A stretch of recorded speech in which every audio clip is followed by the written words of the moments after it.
साई, अब उसे मजा चखाते हैं। ये साई उस लोकीले पत्थर से बच कैसे गया? अब तो मुझे मेरा झोला दे दो। ये ईंट तुम्हारे गुरु की ईंट है ना? काफी पुरानी ईंट लगती है। इसे तो बहुत संभाल के रखना होगा।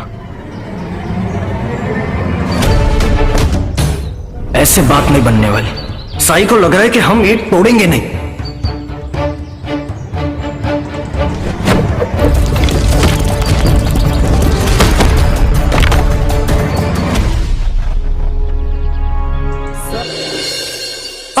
अब वहां कैसे आए? ये आपको चाहिए ना, तो आइए मुझसे लड़िए, मेरे हाथों से छीनिए ये। नहीं तो ये ईंट आपको नहीं मिलेगी। लीजिए लीजिए लीजिए लीजिए।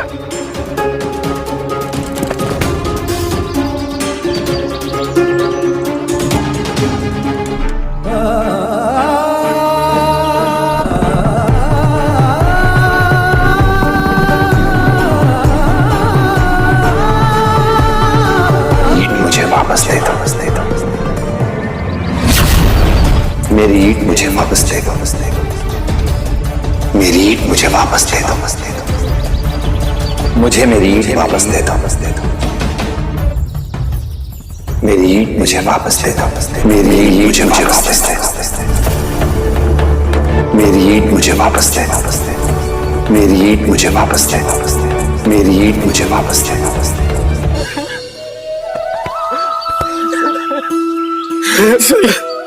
साई हमें माफ कर दो साई, हमसे बहुत बड़ी गलती हुई साई।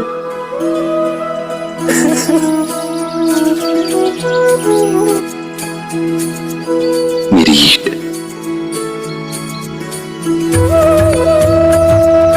झोला, शुक्रिया।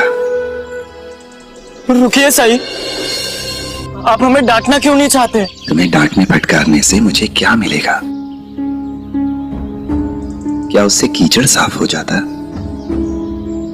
या कचरा साफ हो जाता? उससे किसी को डांटने फटकारने से न केवल उसका अपमान होता है, बल्कि डांटने वाले का स्वास्थ्य भी खराब होता है, नुकसान पहुंचता है स्वास्थ्य को। और जब हम इस बात को जानते हैं तो गुस्से का त्याग कर देना ही बेहतर है। साई, हम दिल से माफी मांगते हैं साई।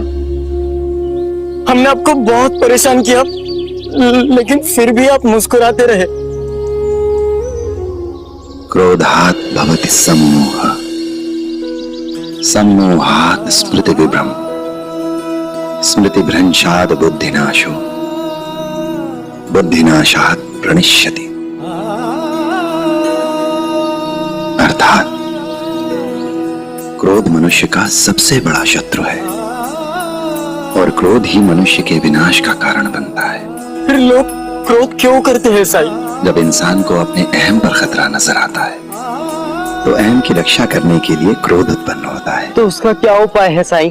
खुद को अहम से दूर रखने का प्रयास करना चाहिए। मैं को सबसे मिला दो, खुद को संसार से अलग मत समझो। सब एक हैं, एक ही ऊर्जा, एक ही शक्ति से बने हैं। अपने सुख दुख को दूसरों के सुख दुख से जोड़ दो। अपने सुख से पहले दूसरे के सुख का ख्याल रखो। अपने दुख से पहले दूसरों के दुख को समझो, और वो भी बिना किसी अपेक्षा, बिना किसी स्वार्थ के। जैसे जैसे मैं का भाव मिटता जाएगा, क्रोध भी दूर होता जाएगा। राम जी भला करे। बड़ापन दिखाकर इंसान बड़ा बनता है, लेकिन जब वो दूसरों के सामने खुद को बड़ा दिखाने की कोशिश करने लगता है, बड़ा जताने की कोशिश करने लगता है, तो अक्सर वो बड़ी गलतियां कर जाता है। और जब तक उसे इस बात का एहसास होता है, तब तक बहुत देर हो चुकी होती है।